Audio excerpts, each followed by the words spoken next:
সুপ্রিয় দর্শক মন্ডলী, আসসালামু আলাইকুম। আজ 21শে আগস্ট 2025 বৃহস্পতিবার 6 ভাদ্র। জানাচ্ছি পত্রিকাগুলোর প্রধান প্রধান শিরোনাম। সর্বপ্রথম ইত্তেফাক মেইন হেডিং করছে ইউরোপের বাজারে রপ্তানি বাড়ল বাংলাদেশি পোশাকের।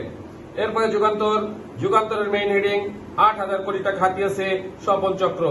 নেক্সট প্রথম আলোর মেইন হেডিং জুলাই সনদের সম্মিলিত খসড়া নিয়ে আনুষ্ঠানিক আপত্তি জানালো বিএনপি। এরপর ভোরের কাগজের মেইন হেডিং ভারতে আওয়ামী লীগের অফিস দ্রুত বন্ধের আহ্বান ঢাকা। এরপর মানব জমিনের মেইন হেডিং ভিডিও ধারণ করে ব্ল্যাকমেইল, থানা বেড়াকে পুলিশ সদস্যকে ধর্ষণ। নেক্সট বিবিসি নিউজের মেইন হেডিং জুলাই সনদ নিয়ে মীমাংসা কি সম্ভব। এরপর সমকালের মেইন হেডিং জুলাই সনদে বিএনপির 3 বিষয়ে আপত্তি। নেক্সট আরটিভি নিউজের মেইন হেডিং 4 দিনের সফরে ঢাকায় পাকিস্তানের বাণিজ্য মন্ত্রী। এরপর কালেকণ্ঠের মেইন হেডিং আবার রোহিঙ্গা ঢুকছে কক্সবাজারে।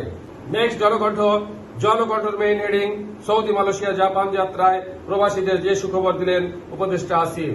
এরপরে জয় দিনের মেইন হেডিং ভারতের মাটিতে আওয়ামী লীগের বাংলাদেশ বিরোধী কর্মকাণ্ডের কোন তথ্য নেই, রণধীর সওয়াল। সর্বশেষে আমাদের সময়ের মেইন হেডিং ইউ বাজারে 17.9% রপ্তানি প্রবৃদ্ধি, বাংলাদেশের আয় 10.29 বিলিয়ন ইউরো। এতক্ষণ শুনলেন পত্রিকাগুলোর প্রধান প্রধান শিরোনাম, এবারে বিস্তারিত। ইউরোপের বাজারে রপ্তানি বাড়ল বাংলাদেশি পোশাকের।